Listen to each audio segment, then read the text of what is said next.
dupes burns 1000 kilocalories per cycle, and they start the game with about 3550 kilocalories, not 4000.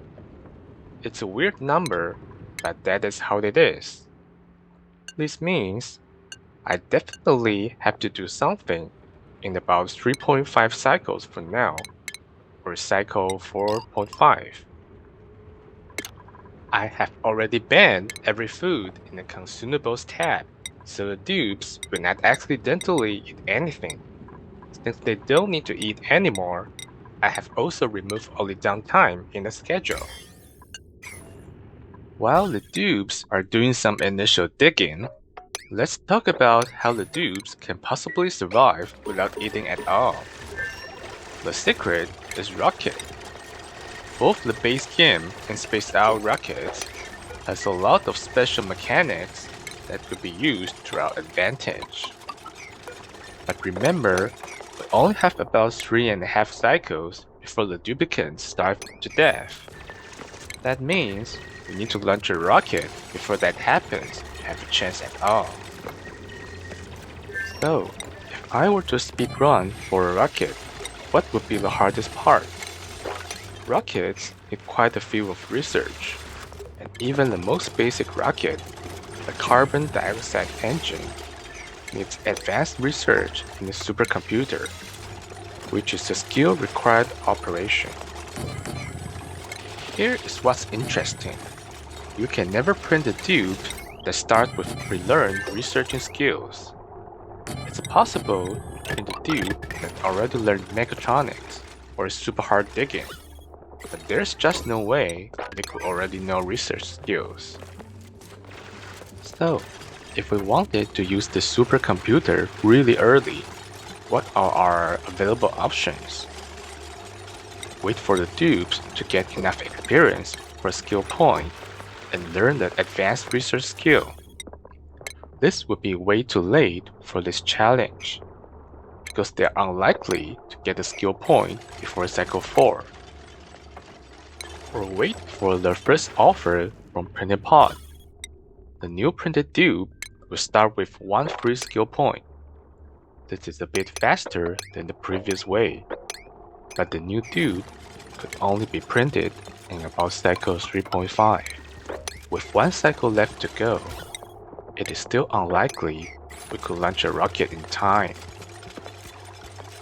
This leaves us with one last option: defrost a frozen friend.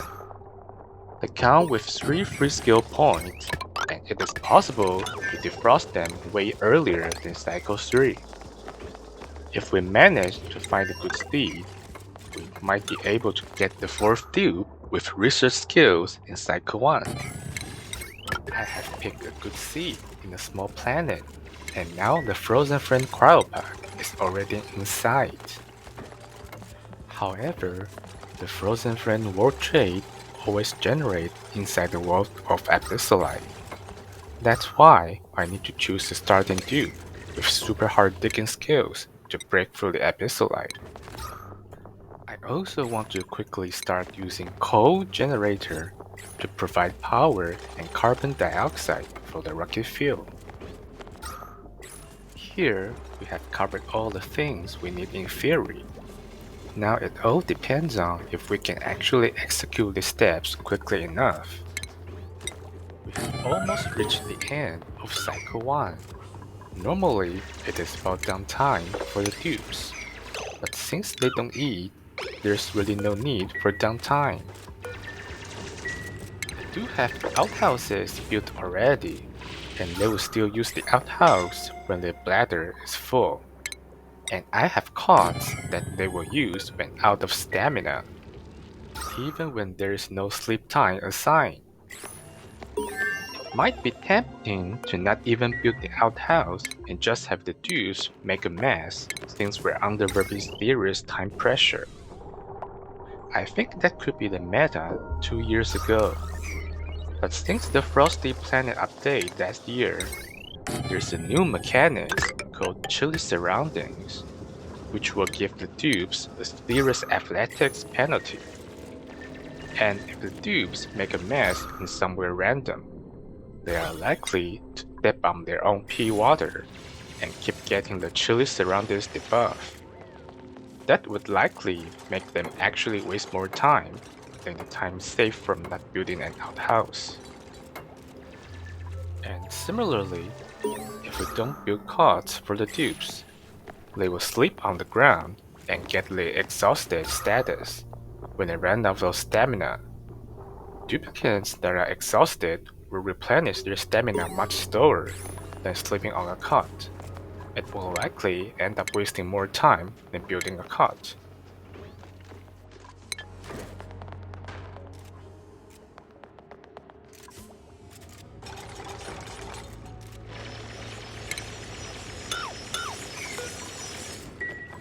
We have reached the cryopod and the start of Cycle 2. Let us welcome Rowan to our colony. As explained, the frozen friend Rowan will be learning the advanced research skill and be the only dupe that is able to use the supercomputer now. The second skill point is spent on field research, just for the sake of boosting his science stats further. It is tempting to also use the third skill point on science skills, but we can't do that, not because of morale issue, but we need to reserve the third skill point for another task, which I will explain later. The frozen friend in the starting planet is not guaranteed, it only spawns when you roll the corresponding world trait, and I have carefully picked a seed that do have this trait to start. There is actually a guaranteed frozen friend spawned in the teleporter planet, but if you rush a dupe to defrost the frozen friend there, then there will now be 2 dupes in the teleporter planet, but only one of them will be able to return to home planet in time. The other dupe that is not allowed to eat will just die there, and that will break our challenge rules. I promise everyone must survive. Coal generator only outputs 20 grams of CO2 per second, or 12 kilograms per cycle.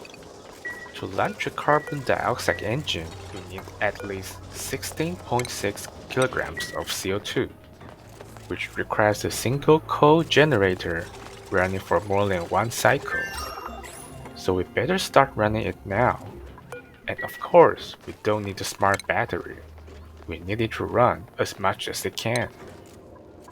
There are some lead to the left of my base, which is a type of refined metal I plan to use to build a rocket platform.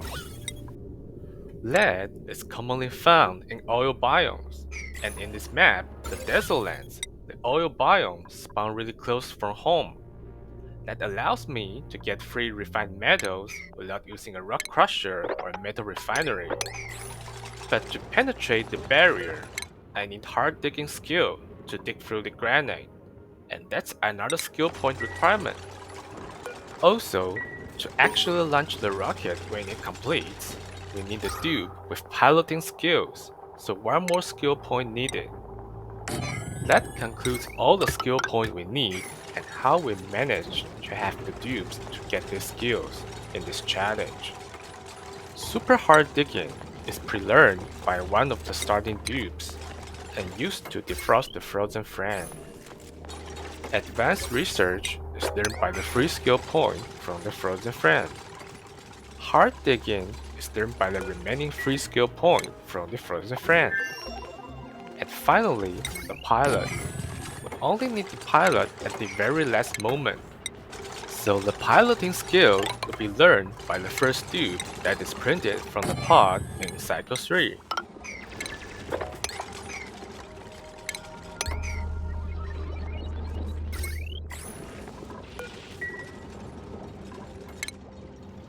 We're almost reaching Cycle 3.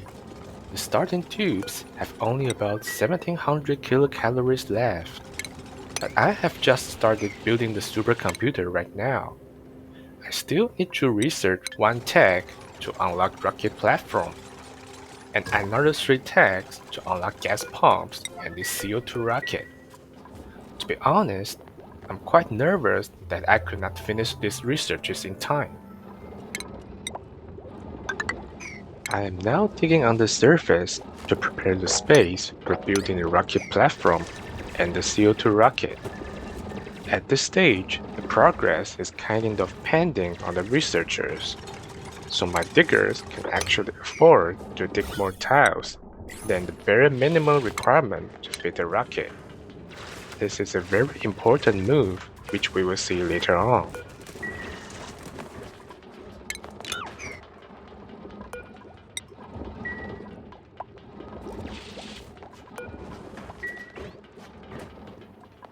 My water pool is slightly far from my printing pot. There's actually a strategy to make the dupes mop all the water pool into bottles and just build the supercomputer down there. But for this challenge, I only need 2 advanced research, so probably doesn't worth it.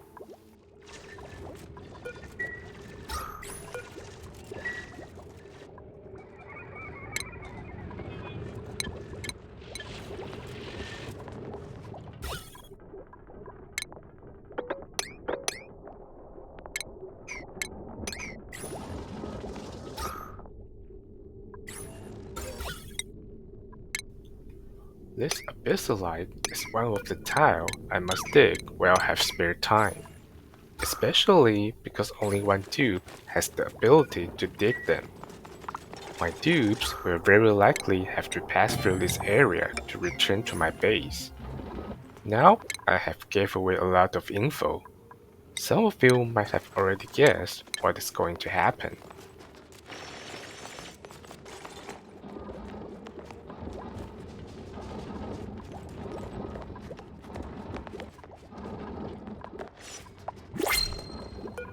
The printing pod offer is available now. As I mentioned, the free skill point of the new dupe will be used to learn piloting so they can operate the rocket. It's kind of lucky that I get another good science dude, Nails. He, being without sleeper, isn't the problem at all. Starvation warning just popped up, and this is the warning that my dupes have less than 1000 kilocalories now. Fortunately, the rocket platform research is also completed. I'm building the platform and the gas pump, although the CO2 engine research is not completed yet. Also, using a gas bridge to make the gas pump start working and accumulate CO2 before there is an input for the gas to flow.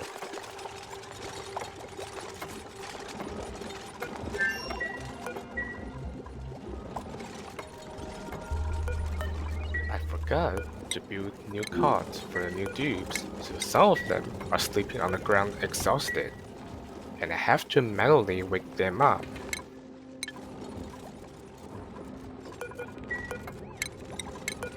We have not researched the CO2 engine, which is supposed to be at the bottom of the entire rocket. But the fun thing is, we can actually build the nose cone first, and then add the engine when it is researched later. And cycle 4 just started. We have only about half a cycle to live before we fail.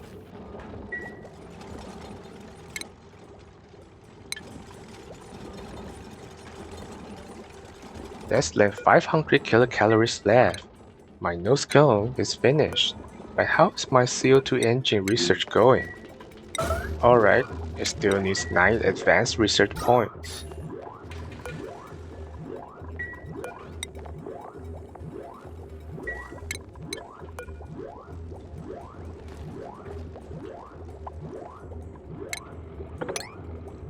I have less than 400 kilocalories left, and I'm using this last few seconds of time to clear out the passage to the left on the surface. And now the CO2 engine research is completed. Build list with top priority.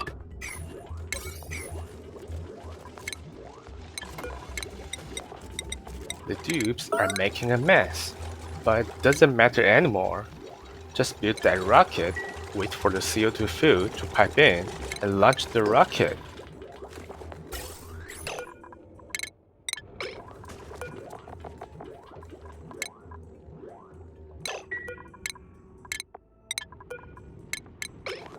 150 kilocalories left. But finally, the rocket is ready. I'm gathering all the dupes into the rocket and let the show begin. Now, all we have to do is to press this magical button. Abandon rocket.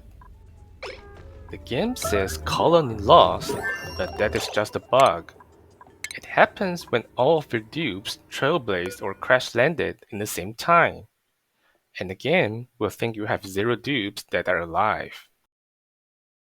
So let's look at what we achieve by launching the rocket, then crash landing the dupes back to home. The dupes have all of their health status reset. Stress, bladder are down to near 0, stamina back to 100%, and most importantly, they are back to over 3,500 kilocalories, the same weird number that they started the game with.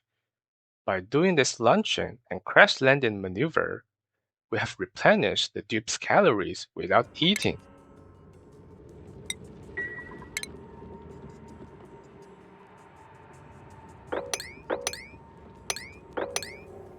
However, there is one more problem. The dupes has randomly landed on the surface, and they have no oxygen mask or atmo suits because apparently we have no time to prepare for those. The imminent issue is no longer starvation but suffocation. The current breath is 100%, and that will last for 110 seconds before they die, and we have to get them back to base immediately.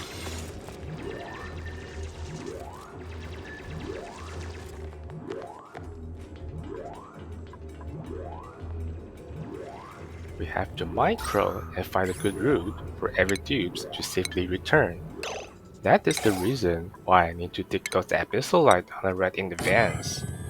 Otherwise, other dupes not able to dig it will have to detour, and that might just take too long and end up killing them. Fortunately, the dupes on both sides managed to return to safety. Nails on the far left was the most dangerous when his route is blocked by sand, but eventually still made it in time. Now, we have survived the initial starvation crisis, and we have earned another 3.5 cycles to live before we die. The rocket we built was destroyed during the abandoned ship process, so we have to build a new one. However, most of the progress such as research or digging and buildings are still intact, so I got some time to finish the cots and barracks, and was able to quickly build a new rocket to prepare for the next launch. During these 3 cycles, I have built a flat layer of tiles on the surface, so my dupes can return to base even faster and safer. And then I built a rocket silo to contain most of the CO2 from the rocket exhaust. This allows me to actually collect more CO2 from launching the rocket than its fuel cost. That means I do not need any more external source of CO2, and the rocket fuel is now sustainable. But wait, every time we launch, we have to sacrifice the rocket. The rocket itself costs 700 kilograms of metal ore to build. Does that mean we will eventually run out of metal ore? Actually, no. Remember when we are crash landing, every dupe will be sent to the surface inside their own escape pod. And the escape pod is made of metal ore. After deconstructing it, we get back 100 kilograms of metal ore per escape pod. This means if I now have 7 dupes, then I can retrieve 700 kilograms of metal ore from each crash landing. Exactly the cost of building a new rocket. If I printed 20 dupes, then I can retrieve 2,000 kilograms of metal ore per crash landing. And it turns out I'm actually making a profit.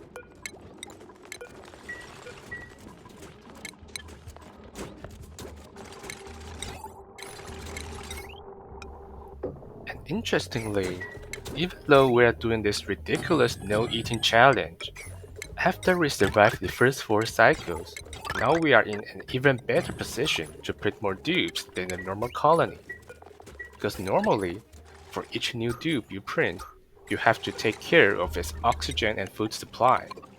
But for our solution, the rocket can fit in an infinite amount of dupes, so we already have a food solution for an infinite amount of dupes. Feeding 10 dupes is just as easy as feeding 1000 dupes now. In fact, if we are willing to use the oxygen mask or atmosuit exploit, we would also deal with oxygen issue for an infinite amount of dupes.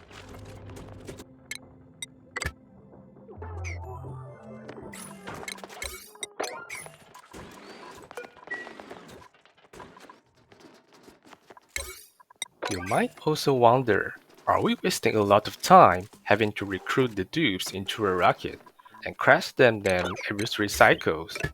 Not really. We spent maybe 5 blocks of time doing the rocket maneuver for every dupes per 3 cycles. But we also save the eating time for every dupe every cycle.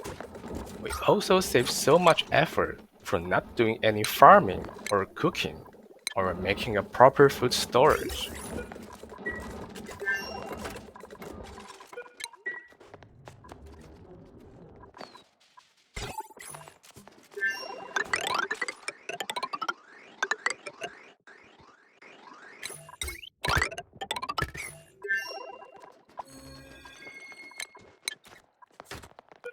Let's take a look at the colony summaries. I should have not consumed any calories. Oh wait, why is there a 600 kilocalories consumption at the end? Let me check. All my dupes have the same amount of calories. There's no way one of them have eaten. In the consumables tab, everything is banned. It must have been just the meal lice that were 600 kilocalories and rot. By the way, this is kind of satisfying for OCD players. All of your dupes will now have the exact same amount of calories, as long as there's no bottomless stomach or vomiting. After a few more cycles and rocket launches, I have further terraformed the surface and now has a few oxygen rooms on top. This colony is now safer than ever. But there is something we can think about. Can we develop other planets in this no-eating challenge? Do you have a plan? Let us know in the comments below. So, can I survive without ever eating? Definitely yes. We have not only solved food issues as early as Cycle 4, and also solved morale stress issue, and it could even give us free metal ore. The dupes are still never allowed to eat, but they do not worry anymore, because they know, when in doubt, launch a rocket. I would really appreciate if you can like and subscribe to me. I have spent so many weeks planning and making this video. And here is another crazy challenge that you might want to watch.